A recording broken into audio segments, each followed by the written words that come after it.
This is tutorial number 74, and it covers how to use the interference detection feature within SOLIDWORKS. Now what we're going to do is we're going to open up Assembly 74, and it's located on the DVD. And what the interference detection feature does is it shows you in an assembly if two parts are touching each other, if they're interfering with each other.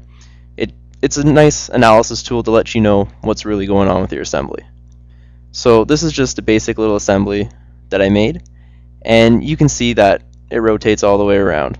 And of course, when it's going here, you can see that it's touching. When it's going here, if we zoom in, you're not too sure if it's touching. You don't know if it is or if it isn't. Now to start off, let's pull this down here, and right now nothing's going to be touching.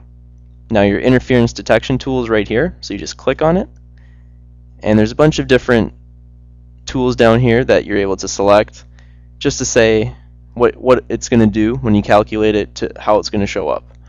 For us, just keep transparent, make the interfering parts transparent. Have those selected. We're just going to do basic stuff.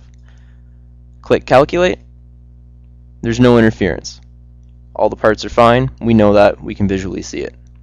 Let's click OK. Now this time let's pull the tube in, and if we zoom in, we can see that they're touching. There's going to be interference. So let's click interference detection, calculate, and now if we zoom in, you can see the red area is where the two parts are touching and they're interfering. Now of course this we already know because we can visually see it, but for some features we don't really know, so we're going to need to see that red area to let us know that these parts are touching. Let's click OK, and now let's pull this tube up, and this is an area where we're not too sure if it's touching. It's very close, we're not too sure.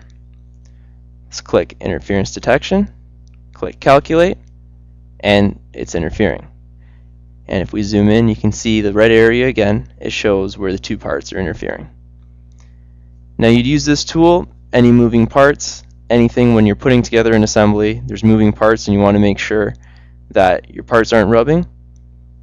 You do this, and if they are, you can make modifications to it. And that concludes our tutorial on how to use the interference detection tool within SOLIDWORKS.